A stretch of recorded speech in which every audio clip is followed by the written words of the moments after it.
नमस्कार, breaking news में आपका स्वागत है। मैं हूं अमित कुमार। सबसे पहले जिस तरह से पूरे प्रदेश को लेकर लगातार हम चर्चा करते हैं, उत्तराखंड में सरकार बने 100 दिन से ज्यादा हो गए हैं, लेकिन लगता नहीं कि खनन माफिया पे सरकार का कोई जोर है।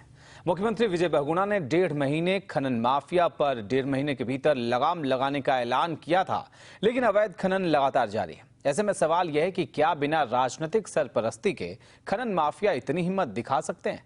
सवाल यह है कि क्या मुख्यमंत्री का दावा सिर्फ दिखाने के लिए था और अंदरूनी हकीकत कुछ और है? सवाल यह भी उठता है कि क्या निशंक सरकार के दौरान खनन माफिया की करतूतों पर लगाम लगाने का चुनावी वादा कांग्रेस सरकार अब भूल गई है? ऐसे कई और भी सवालों पर हम खास तौर पर चर्चा करेंगे, लेकिन सबसे पहले देखते हैं यह खास रिपोर्ट।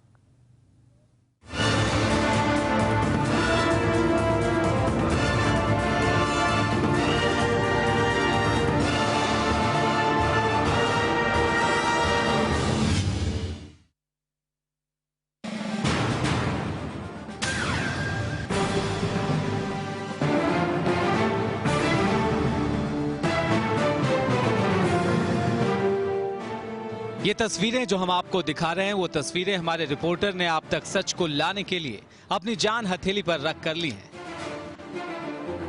इन्हें जरा गौर से देखिए। ट्रकों की लंबी कतार, कोसी नदी के बीच कतार में इन ट्रकों पर लादा जाएगा बालू, और ये देखिए बालू का ढेर। इस अवैध खनन से बढ़ी नदी की कटार। ये नजारा है बाजपुर के नजदीक जोगीपुरा में कोसी नदी का।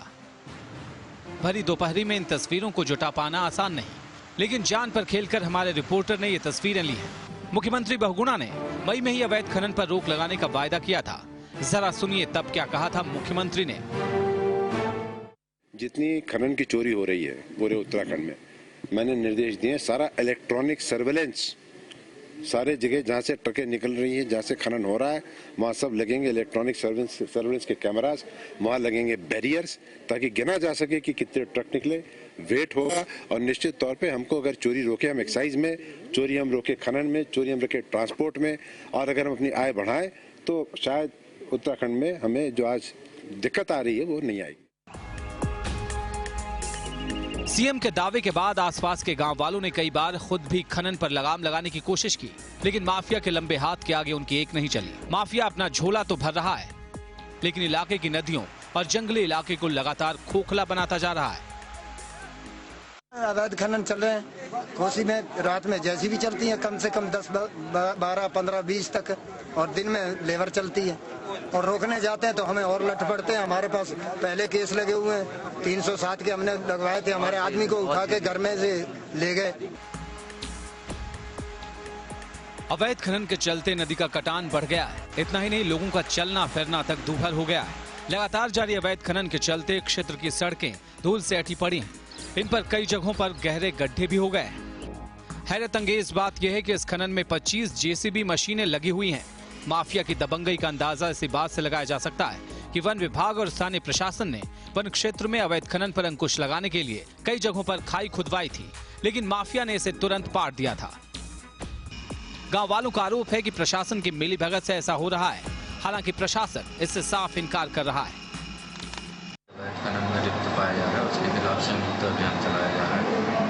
गाड़ियाँ सीज हो रही हैं और अधिकतर स्थानों में खनन बंद हो चुका है। ये तस्वीरें गवाह हैं कि मुख्यमंत्री के दावों के बावजूद राज्य में अवैध खनन का धंधा नहीं थमा।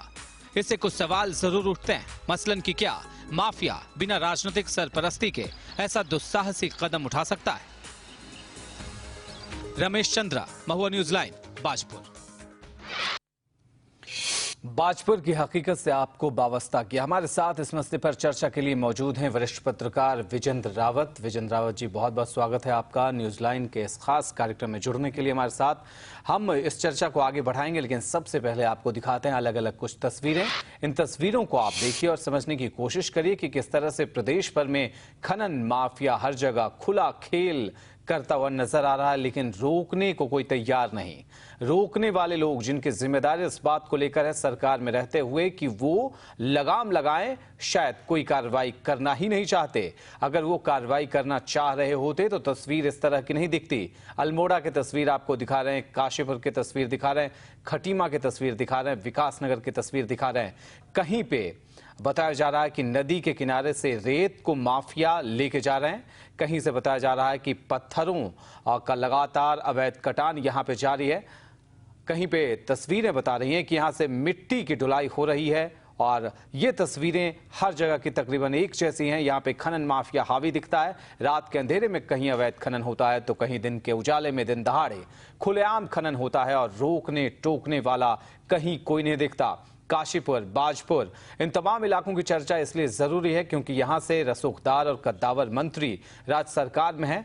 और अगर हम यशपाल आर्य की बात करें, विजेंद्र रावत जी, तो हम सीधे सीधे ये कहना चाहते हैं कि अगर काशीपुर, बाजपुर के इलाके में अवैध खनन जारी है, बावजूद इसके कि राजस्व मंत्री कई बार इस बात को लेकर ऐलान कर चुके हैं कि वो रोकने का काम करेंगे अवैध खनन को, लेकिन रुकता हुआ अवैध खनन नजर नहीं आ रहा।